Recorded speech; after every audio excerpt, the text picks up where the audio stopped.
The massive alien ship descended from the clouds, casting a shadow over Washington, D.C. that stretched for miles. People stood in the streets, mouths open, as the sleek vessel hovered silently above the National Mall. After decades of wondering if humanity was alone in the universe, they finally had their answer. Within hours, representatives from the Galactic Council emerged, a coalition of 17 advanced species that had been traveling the stars for millennia. They came in peace, they said, to welcome humanity into a larger community. Admiral James Reynolds stood rigid in his dress uniform as the alien delegation filed into the United Nations chamber. At 53, with silver hair and stern blue eyes, Reynolds had seen combat in 3 conflicts, but nothing had prepared him for this moment. As Earth's newly appointed military liaison to the Council, he was responsible for explaining humanity's defensive capabilities. "We are pleased to offer Earth provisional membership," announced Ambassador Trell, the Council's lead diplomat. The creature's translucent skin pulsed with bioluminescent patterns as it spoke. "However, we must assess your technological development to determine appropriate integration." Reynolds nodded respectfully. "We're prepared to demonstrate our military capabilities at your convenience." 2 days later, at a military base in Nevada, Reynolds watched as General Vrax, the Council's military advisor, inspected Earth's weapons with 4-fingered hands. The alien's exoskeleton clicked softly as it moved, compound eyes swiveling to take in every detail. "These are your primary infantry weapons?" Vrax asked, lifting an M4 carbine with apparent ease. The translator pinned to Reynolds' lapel converted the alien's clicks and whistles into English. "Yes. Our standard-issue rifle fires 5.56 mm rounds at approximately 3,000 feet per second," Reynolds explained. Vrax made a sound that the translator interpreted as laughter. "You propel metal projectiles using chemical explosions. Fascinating. Most species abandon such methods once they discover particle weapons." Reynolds felt his jaw tighten, but maintained his diplomatic smile. "Our firearms have proven highly effective in Earth combat scenarios. Against other humans, perhaps," Vrax responded, carelessly setting down the rifle. "But Council races abandoned projectile weapons 10,000 years ago. They're horribly inefficient." The demonstration continued with tanks, aircraft, and naval vessels, each met with the same dismissive attitude from the Council representatives. Their own weapons, they explained, used directed energy, gravitational manipulation, and even controlled plasma. No Council species had used anything as crude as gunpowder in millennia. "Admiral Reynolds," said Vrax as they watched an F-35 demonstration, "your species shows remarkable ingenuity given your limitations. But these weapons would be useless against modern defenses. Our basic shield technology would render them completely ineffective." Later that evening, in his office, Reynolds poured himself a glass of whiskey and stared out the window. Lieutenant Davis, his aide, reviewed the day's notes at a nearby desk. "They think we're children playing with sticks," Reynolds muttered. Davis looked up from his tablet. "Sir, they clearly underestimate us." "Maybe." Reynolds swirled his drink thoughtfully. "But their technology is beyond anything we've imagined. Did you see those personal shields their guards were wearing? Nothing we have could penetrate them. With respect, sir, they haven't seen everything we can do." Reynolds smiled slightly. "No, they haven't. And maybe that's an advantage." He set down his glass and straightened his uniform. "History is full of advanced civilizations underestimating primitive opponents. The Romans never thought much of Germanic tribes until they sacked Rome. What's our next move, sir?"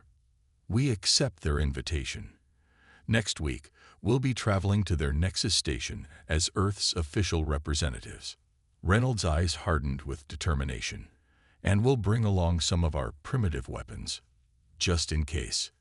As night fell over Earth, the Council ship hovered silently above, its lights twinkling like artificial stars. Humanity stood at the threshold of a new age, one where they would either find their place among the stars or be relegated to insignificance in a vast, uncaring galaxy. The journey to Nexus Station took 3 weeks aboard the Council transport vessel Eternal Harmony. Admiral Reynolds spent most of that time studying alien languages and customs, while Lieutenant Davis cataloged everything they observed about Council technology. Approaching Nexus Station, announced the ship's AI in perfectly accented English. "Please prepare for arrival." Reynolds and Davis moved to the observation deck. The sight took their breath away. Nexus Station hung in space like a massive silver snowflake, its gleaming arms extending outward from a central hub. Each arm housed different atmospheric conditions to accommodate the various Council species. "It's beautiful," Davis whispered. Reynolds nodded. "And the perfect defensive position. Note the weapon emplacements." As they docked, a welcoming committee of various alien representatives met them. Ambassador Trell led the group, its skin glowing with formal greeting patterns. "Welcome to humanity's new place in the galaxy," Trell announced. "Your quarters are in the outer ring of Arm 7, where we've adjusted conditions to Earth standard." Reynolds noticed immediately.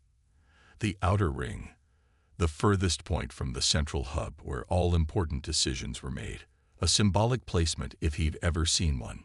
"Thank you for your hospitality," he replied diplomatically.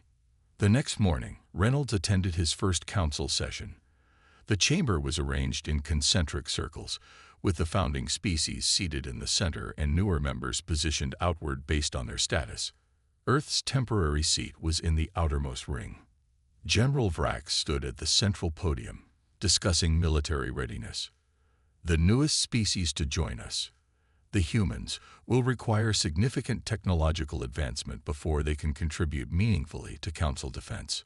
Reynolds felt his face grow hot as several alien species made sounds their translators rendered as laughter. Their primary weapons still use chemical propellants and metal projectiles. Vrax continued. "They have yet to develop even basic shield technology or gravitational manipulation." After the session, Reynolds walked the Grand Promenade, taking in the diversity of life forms around him. A slender figure suddenly fell into step beside him. A Tellari, one of the older Council races known for their crystal-like skin and exceptional technological achievements. "Admiral Reynolds," the Tellari said quietly. "I am Ambassador Lore. Might we speak privately?" Minutes later, they entered a small garden chamber designed to resemble a Tellari forest. Crystal-like plants glittered under artificial light. "The Council is not what it appears," Lore said without preamble. "Many of us have concerns about recent developments." Reynolds studied the alien carefully. "What kind of developments?" "There is a faction, led by the Draconites, pushing for military expansion. They believe the galaxy should be under Council control, by force if necessary." Lore's crystalline features caught the light. "General Vrax is their military strategist, and they're deliberately keeping Earth marginalized," Reynolds concluded. "Precisely." Lore's voice lowered. "Your species is being underestimated, Admiral. The Draconites fear your adaptability, your unpredictability. They prefer to keep you weak until they consolidate power." Reynolds processed this information carefully. "Why are you telling me this?" "Because my people remember being in your position. 5,000 years ago, the Tellari were the newcomers. We recognize the signs." Lore paused. "There's another Council session tomorrow, a defense planning meeting. Your delegation wasn't invited." That evening, Reynolds sat in his quarters reviewing the information. Lieutenant Davis entered with a data tablet. "Sir, I've been analyzing their shield technology based on the specifications we've observed," Davis said, handing over the tablet. "There's something interesting. Their shields are calibrated for energy weapons, directed particle beams, plasma, laser." Reynolds looked up sharply. "But not physical projectiles. They haven't needed to defend against ballistics for millennia. It's possible their shields might not be optimized for stopping objects with actual mass." A knock at the door interrupted them. A Council security officer stood there, blue scales gleaming under the lights. "Admiral Reynolds, Your presence is required by General Vrax. As Reynolds followed the officer through the station's corridors, he noticed they weren't heading toward the administrative section. Instead, they were moving deeper into the military wing, where humans had been politely but firmly told not to go. "What's this about?" Reynolds asked. The security officer didn't answer, but Reynolds caught the slight tension in its posture. Something was happening, something that wasn't on any official agenda. And Reynolds had a feeling Earth's status in the galactic community was about to be tested. The military wing of Nexus Station hummed with activity as Reynolds followed the security officer through a series of security checkpoints. They finally arrived at a large situation room where dozens of alien military leaders clustered around a massive holographic display. "Ah, the human has arrived," General Vrax announced, turning from the display, just in time to witness real military action. Reynolds approached carefully, studying the hologram. It showed a star system he didn't recognize, with a red pulsing light surrounding one of the outer planets. "What am I looking at?" he asked. "The Alderi system," Vrax replied. "The Draconites have launched what they claim is a peacekeeping mission to the outer colony. Apparently, there were security concerns." The way Vrax emphasized those last words made Reynolds instantly suspicious. Ambassador Lore had warned him about Draconite expansion plans. "This is a military takeover," came a voice from across the room. Ambassador Lore approached, crystal skin flashing with patterns that Reynolds had learned indicated distress. "The Alderi are peaceful researchers. They have no defenses." General Vrax made a dismissive gesture. "The Draconites report Alderi weapons development in violation of Council treaties." "That's a lie," Lore responded firmly. Reynolds watched the tension build between the two aliens. The room had divided into clear factions, those supporting the Draconites and those opposed. He realized he was witnessing Council politics unraveling in real time. "Perhaps Earth could offer assistance," Reynolds suggested. "We have experience with peacekeeping missions." The room went silent, then erupted in what Reynolds' translator identified as laughter. "With what?" Vrax asked. "Your chemical-powered projectile weapons against Draconite plasma shields. You would be vaporized before getting within range." Reynolds kept his expression neutral. "I merely offered our support." 3 days later, Reynolds found himself aboard a Telluri science vessel, headed toward the edge of Council space. Lieutenant Davis sat beside him, looking uneasy. "Are you sure this is wise, sir?" Davis asked quietly. "We're directly violating General Vrax's orders to stay on Nexus Station.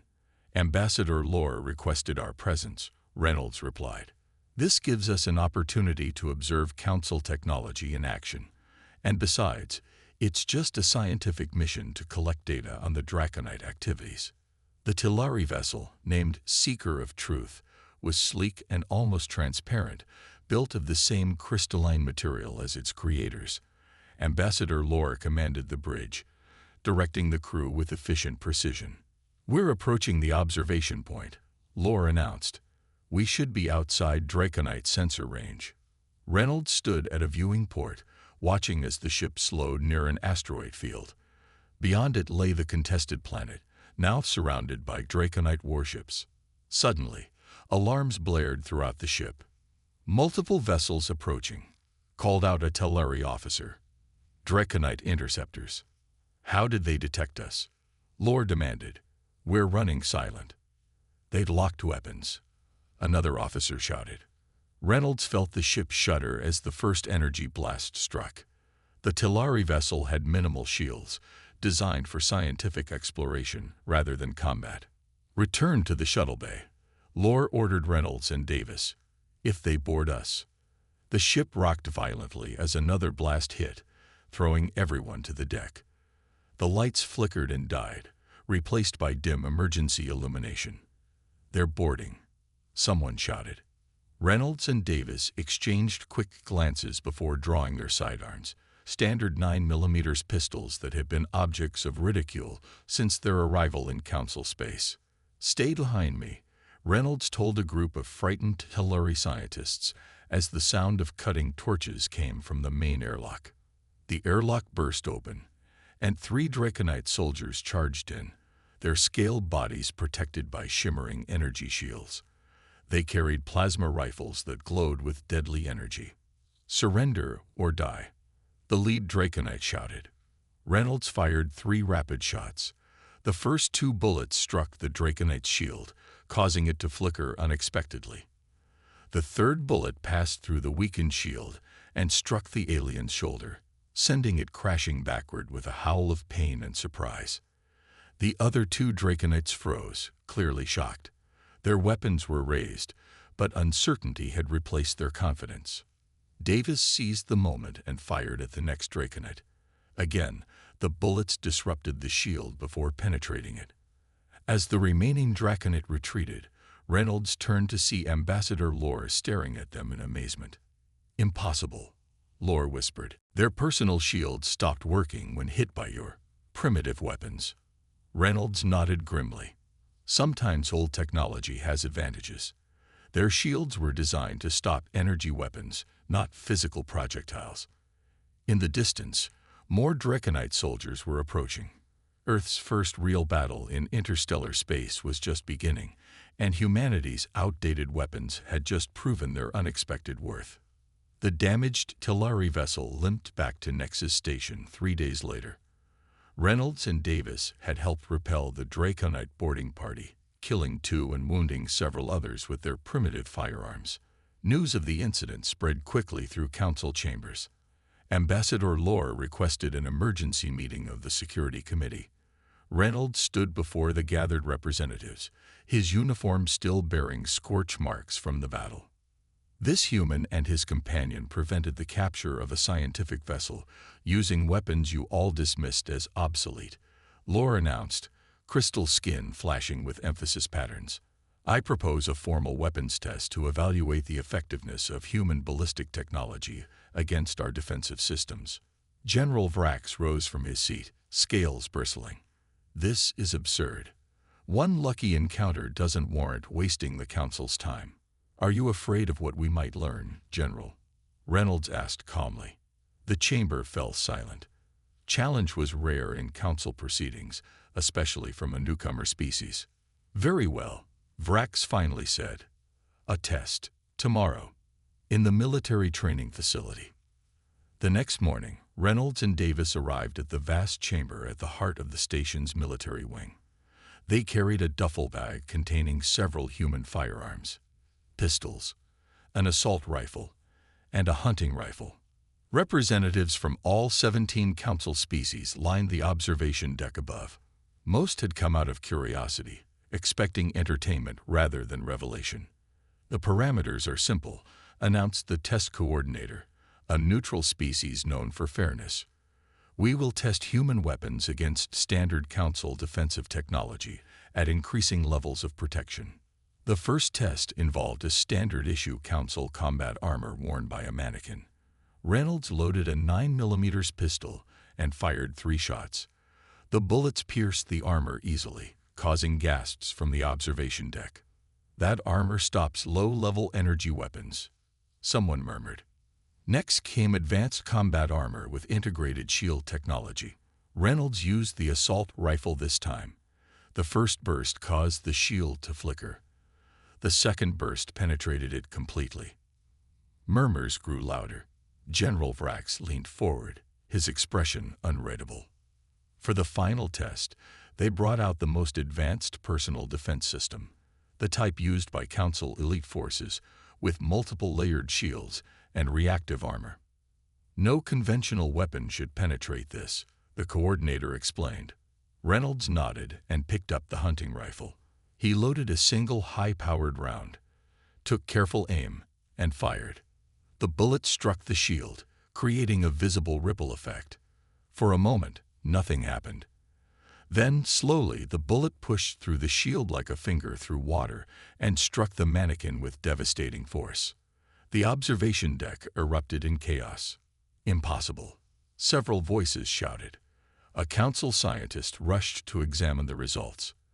"The shields are designed to dissipate energy gradually," she explained.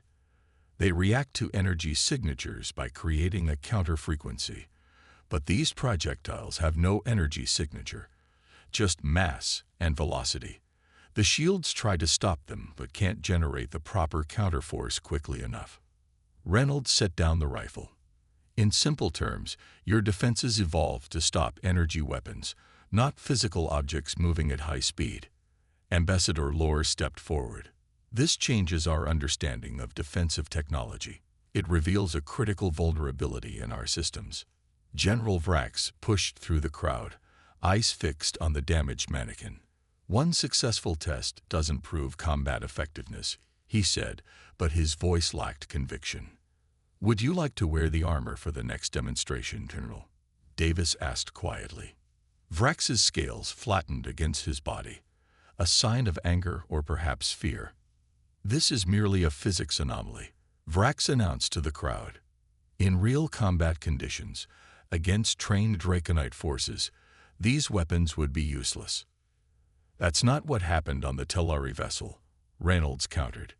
Later, in a private meeting room, Ambassador Lore met with Reynolds and representatives from 6 other Council species. General Vrax has classified the test results, Lore informed them. He's ordered no changes to Council defensive systems based on what he calls insufficient data. He's protecting the Draconites, said a representative from the aquatic Miri species. If this vulnerability became widely known, Reynolds studied the faces around him. The Draconites are planning something bigger, aren't they? Lore's crystal skin darkened. Our intelligence suggests they're preparing for a major offensive.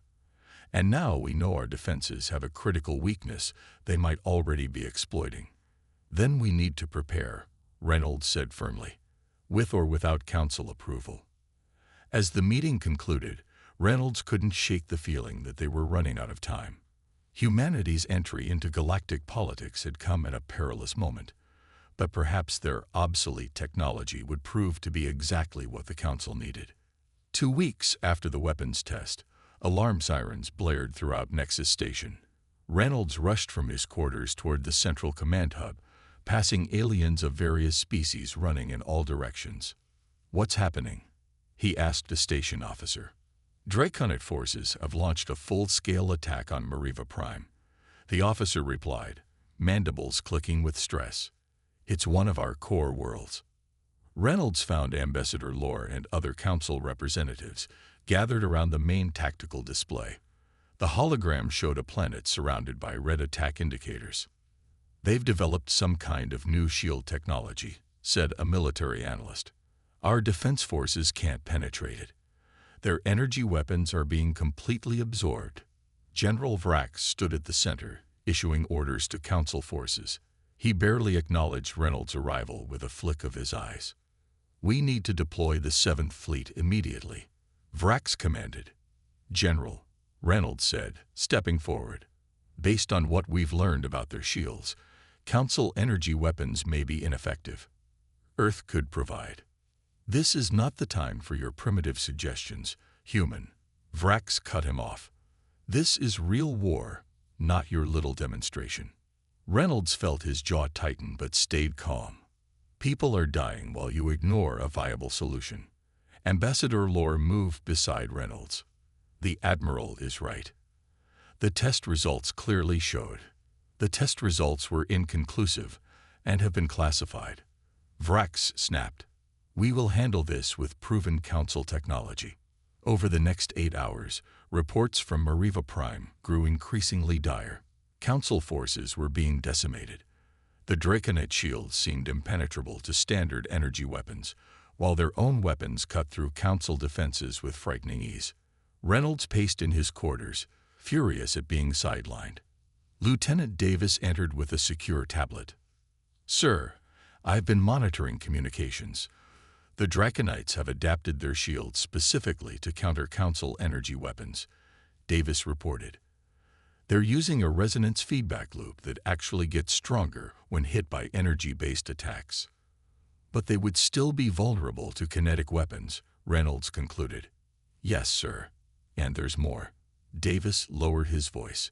Ambassador Lore sent this. Intelligence suggests this attack is just a diversion. Their main fleet is heading here, to Nexus Station. Reynolds stared at the tactical data. They're planning to decapitate the Council leadership in one strike.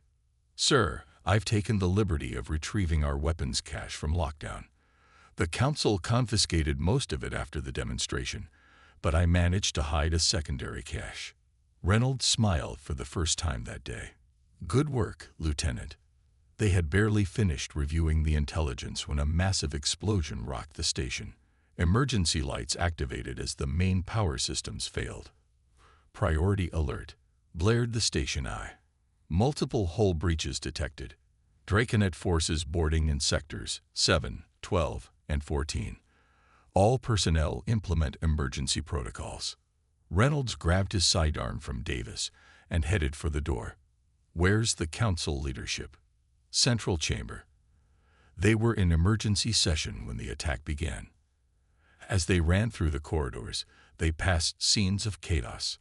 The station's defenses had clearly been compromised from within. Security systems were down, and Draconite troops were already inside, their scaled bodies protected by the new shield technology that repelled the Council guards' energy weapons. They reached a security checkpoint near the central chamber to find bodies of Council guards scattered across the floor.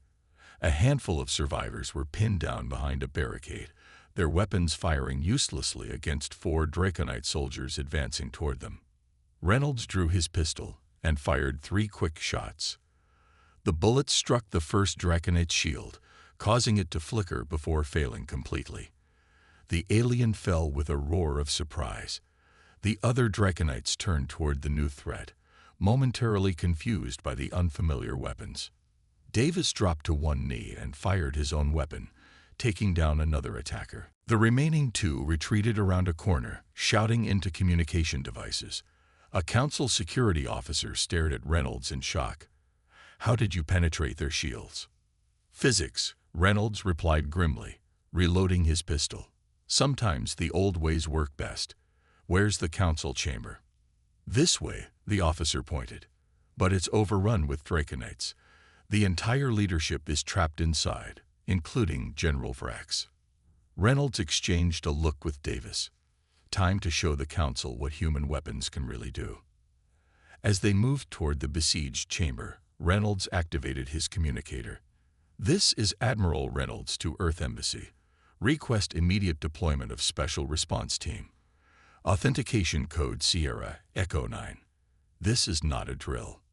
The fate of the Galactic Council now rested on humanity's primitive technology and the soldiers who wielded it. The corridor outside the Council chamber was a war zone. 10 Draconite soldiers held position, their advanced shields glowing as they absorbed energy blasts from the few surviving Council guards. Reynolds and Davis took cover behind a collapsed support beam. Through the smoke, Reynolds spotted movement at a service entrance, 6 figures in Earth military combat gear. Special Response Team has arrived, whispered Reynolds. Captain Miller, the team leader, crawled to their position. Situation report, sir, Miller asked. Draconites have surrounded the Council chamber. Their shields block energy weapons but are vulnerable to kinetic force, Reynolds explained. Council leadership is trapped inside. Miller nodded and opened his tactical case. Inside were Earth's primitive weapons, compact submachine guns, shotguns, and even several old-fashioned revolvers. Standard issue wasn't cutting it on our last mission, Miller explained, handing Reynolds a shotgun. So we brought the classics. Reynolds smiled grimly. Perfect. We need to split their attention. Davis and I will create a diversion. Your team hits them from behind when they focus on us. The plan was simple but effective. Reynolds stepped into the corridor and fired a shotgun blast at the ceiling. The noise echoed like thunder, causing the Draconites to turn in confusion. Hey, Reynolds shouted. Remember me? He fired directly at the nearest Draconite. The shotgun pellets scattered across the alien's shield, causing it to overload and fail. The alien dropped with a howl of pain. The other Draconites turned toward this new threat, raising their weapons. That's when Miller's team attacked from behind, their bullets tearing through the Draconites' suddenly vulnerable defenses. The battle was short but fierce. When it ended, all 10 Draconites lay dead or wounded. Not a single human had fallen. Reynolds approached the council chamber doors and keyed the emergency override Ambassador Lore had provided. The massive doors slid open to reveal the council leadership huddled behind overturned tables. General Vrax stood at the center, a small energy pistol clutched in his trembling hand. "The corridor is secure," Reynolds announced. "We've neutralized the immediate threat." Ambassador Trell emerged first, bioluminescent patterns flashing with relief. "Admiral Reynolds, how did you manage to defeat them?" Reynolds held up his shotgun. "Simple physics, Ambassador. Their shields can't process kinetic impacts fast enough." General Vrax pushed forward, his scales flat against his body in obvious agitation. "This is impossible. Their shield technology was specifically designed to be impenetrable." "Impenetrable to energy weapons," corrected Davis. "But bullets don't care about fancy energy signatures. They just go where they're pointed." Station security reports poured in. The Draconite boarding parties were facing unexpected resistance as human weapons had been distributed to Council security forces. The tide was turning. "We've detected a human vessel approaching," announced a communications officer.